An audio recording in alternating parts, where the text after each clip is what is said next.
सुप्रभात प्यारे विद्यार्थियों। कल की वीडियो में हमने एक नया अध्याय आरंभ किया था। अध्याय नंबर 6, खनिज और शैल। कल हमने खनिजों के बारे में पढ़ा था। आज हम शैलों के बारे में पढ़ेंगे। पहले हम देखते हैं कि शैल कहते किसे हैं। पृथ्वी की प्रॉपर्टी जो है वो शैलों से बनी है। शैलों का निर्माण एक या एक से अधिक खनिजों से मिलकर होता है। यानी कि एक से अधिक खनिजों से मिलकर किसका निर्माण होगा? शैलों से। शैल शब्द सामान्यतः ऐसे पदार्थों का बोध होता है जो शिला की भांति कठोर और दृढ़ हो। शैल से पता चलता है कि जो शिला होती है वो ऐसा लगता है कि उसकी भांति कठोर और दृढ़ हो। परंतु वैज्ञानिक भाषा में वैज्ञानिक क्या बोलती हैं कि भूपृष्ठ का निर्माण करने वाले सभी प्राकृतिक पदार्थ शैल कहलाते हैं, चाहे वे ग्रेनाइट की भांति कठोर हों या बालू और चीका की भांति मुलायम हों या बजरी और रोड़ी की तरह सुदृढ़ हों। ठीक है।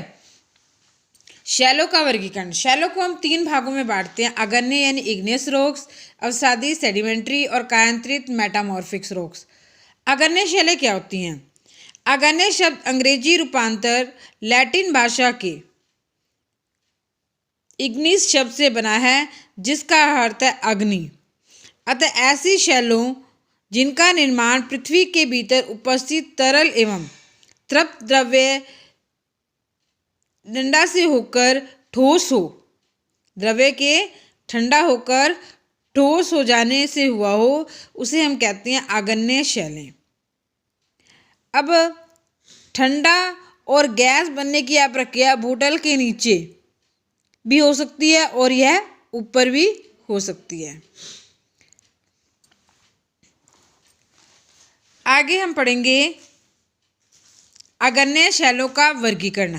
अगन्य शैलों को हम धरातल के ऊपर उनका ठोस हुआ है, मैग्मा धरातल के ऊपर जमकर ठोस हो जाता है या धरातल के नीचे आधार पर हम अगन्य शैलों को 2 प्रकार से बांटते हैं, एक अंतर्विधि शैलें और एक बहिर्विधि अगन्य शैल। अंतर्विधि शैल क्या होती है? जब मैग्मा धरातल के ऊपर पहुंच जाता है और उसके नीचे अलग अलग गहराइयों में ठंडा हो जाता है तो उसका ठोस रूप धारण कर लेता है। तो इससे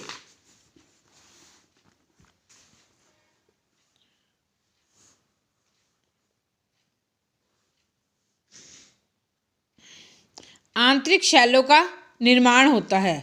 भूपटल से नीचे गहराई के आधार पर अंतर्विधि शैलें 2 प्रकार की होती हैं। एक होता है पातालीय शैलें और एक होता है अधिवितरित शैलें।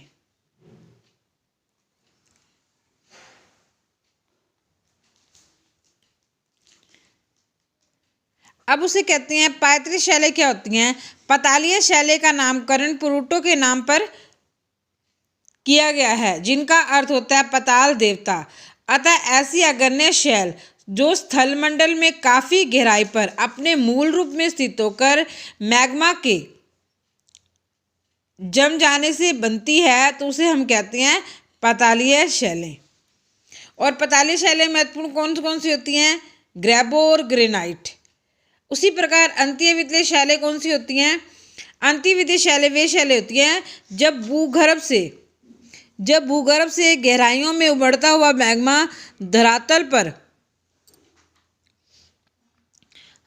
पर अवरोध के कारण मार्ग में स्थित दरारों, संधियों और नली में जमकर ठोस रूप धारण कर देता है तो ये मध्यवर्ती शैलों का निर्माण कर देता है। इसके उदाहरण हैं डोलेराइट, मैग्मा बैग्ना, अधिवर्ती शैलों के नमूने हैं। पहले हमने पढ़ी अंतर्विधि, अब पढ़ेंगे बहिर्वर्ती अगन्य शैल। बहिर्वर्ती अगन्य शैल क्या होती हैं?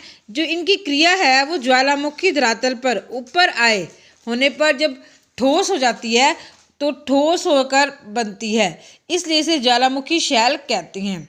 काले या लाल रंग के द्रव्य बहते हुए जब इसमें जम जाते हैं तो इसे लावा का स्तर कहा जाता है। पहले तो ये शांत होते हैं और उद्गार में ज्वालामुखी शैलें हैं। धीरे धीरे बाद में लावे के रूप में क्या करते हैं? जम जाते हैं और शैल के खनिजों में तक बनते नहीं, अगर बन भी जाते हैं तो बहुत बारीक होती हैं।